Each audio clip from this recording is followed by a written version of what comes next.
Alright, what's happening, guys? Hope everybody's enjoying the Sunday while it's still left. And hope weekend's been great. Mine certainly has. Been doing a lot this weekend. But, no, I took yesterday and tried out the camera that I got. And I figured, you know what, I might stick with this. Just because I feel it's much easier recording over camera to where it's like I'm having a conversation with somebody as opposed to just doing it over the Movie Maker. And if this sticks out well enough, I'll keep up with it. But mostly what I'm here to do is review Fullmetal Alchemist Brotherhood. The series so far, particularly the 4 volumes, which you see here in front of you. So this is a sort of small DVD update as well as a review of the show in general. And it's actually pretty good. So far out, they have 4 volumes released with 13 episodes apiece, which I paid about $22 a piece for them, which is actually not a bad buy for 13 episodes. Call me crazy, but hey, that's the way I am.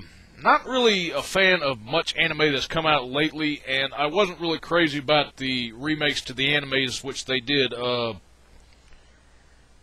particularly along the lines of this I wasn't crazy about until I watched it, as well as DBZ Kai and Hellsing. In all honesty, I haven't seen the remake of Hellsing Ultimate, mostly because the DVDs which they put out are still far too expensive for me, and there are incredibly long delays with the release of that, as well as the same thing, DBZ Kai, which actually shortened up a lot of the filler episodes from the original DBZ. The problem is that they're charging $35 or $40 for 13 episodes, which come out in volumes like this now. So until that comes down in price, I probably won't be paying money for that anytime soon. Plus, I bought the seasons when they were at Walmart for like $30 a piece. So for 200 and something episodes at $30 a piece for all 9 seasons, I might not even feel the need buying Kai when I already have all the other DBZ shows that I paid so much money for. But you're not here to listen to me talk about that. You're here to listen to me talk about Fullmetal Alchemist Brotherhood. As far as the show goes, I wasn't too crazy about it at first, but having sat down and watched it, I have to say that this is a far superior show, in my opinion, than the original one was. And even though I say that, the original one is certainly nothing to sneeze at. And here's my reason why. Stories with anime either go through one of two things. They'll either be about telling a good story or character development. And fortunately, the first time, I love character developing stories, and the first one was a complete success at that. Unfortunately, they caught up to when the manga was current, and they decided to go with an alternate conclusion to the story, and when they got to the payoff, it really wasn't worth it, in my opinion. They followed it up with a semi-decent movie, but it just quite wasn't up to task for me when I was said and done with it. But it's still a good show, and I will pull it out maybe once a year and watch it once again. Fullmetal Alchemist Brotherhood, on the other hand, is definitely a show that has succeeded, in my opinion, to being both a great character development and a good story that's being told in the show as well. The show, it doesn't reskim, well, it does reskim over a lot of the episodes that were adapted from the manga, but it's done very quickly. I'm probably going to say in the first 6-7 episodes at least, maybe even 10, and they get caught up and start following the manga even more, and the story that they tell in it is much more enriching. We have this conspiracy theory going on. We have a lot of the back history on Central and general, Amistris in general, and just the nations surrounding that. A lot of the original voices from the first series return. Vic What's-His-Face returns to do, I'm sorry, and I don't know a lot of these voice actors. Vic returns to do Edward's voice. The same kid does Alphonse. Chris Sabat is back as Armstrong. The only different voice that we have in this is Scar's, and I actually think that his is much more improved. As well as, instead of Scott McNeil, who I do know, who was Hohenheim in the original series, they've redone his voice. And I actually enjoy him as a character better in this. Well, while this series does continue some more of the sort of immature, humorous stuff to sort of balance out the dark lividity of the show, I'm actually convinced that Hohenheim in this one is a much more serious character, in that he has something to carry with him, especially from the voice, and because of the fact that they don't entirely portray him as a goof as they did in the original series. In fact, and he wasn't even in it all that much to begin with, too. Capturing the story of the manga, I love the back history on Hohenheim and the character father, especially when we find out where both of them come from in the 4th episode. There are some much improved fight scenes in this as well.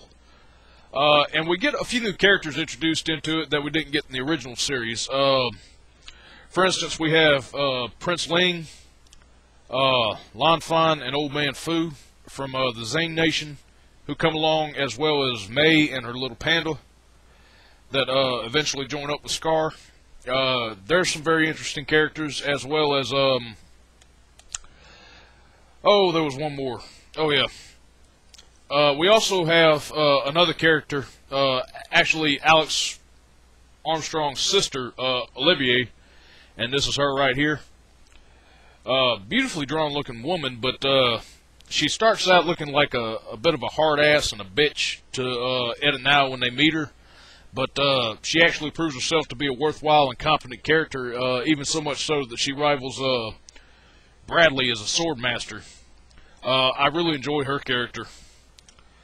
As far as it goes with the story itself, I think it's great. And what's more interesting about this to me is that a lot of stories here a while lately seem to be attempting to reflect some kind of political allegory or metaphor, be it for politics, their views of the world, human nature. I don't really know if that was the intent of the author when she was originally writing the manga, but there's some stuff which I'm going to talk about in the video further on down to where I feel of how I feel things are kind of right now. But this probably is one of the most intelligent animes that I've ever watched, at least in regards to comparing the world in which they live to ours right now, which is very, very interesting. The art in this is great. The character development is wonderful. They kind of skim over the already known characters that was established in the first series, but the character development that they give, or that they reissue back to the original characters, as well as the new ones that they introduce, is great. And I'm particularly pleased with this show as well, simply for the fact that episode 1 on the first volume is probably one of the best opening episodes that I've seen to not just this anime, but just any show in general. It's that good to me. Right now they have 4 volumes of it. 1, 2, well, 2, 3, and 4, which I got yesterday. I'm about 3 episodes away from finishing it, but it's really great stuff. One thing I forgot to talk about character-wise in here too is that they, if you haven't read the manga and you're watching this series for the first time just because you're kind of curious as to what they do with it, you're definitely going to be in for a ride once they showcase the homunculi in here. They've definitely stepped this up with an A-game in character development and storytelling. Plus, the homunculi themselves actually have some pretty badass abilities, and we actually get the true incarnations of wrath and pride in this one, which is really great. Plus, we also get the actual Sloth, who is, in all actuality, nothing to sneeze at just yet. He looks kind of dumb, but believe me, once they show off the episodes with him, even he will impress you as a character with his abilities as well. I think besides Pride, as far as some of the most badass homunculi in here, Envy is definitely still a favorite of mine. They actually stepped it up with Him, Her, or It, but the fact that the shapeshifter was sort of a big deal that was made out of in the first anime, there's actually a good surprise to go along with Envy in this one. So, yeah. This is sort of my DVD update review for this.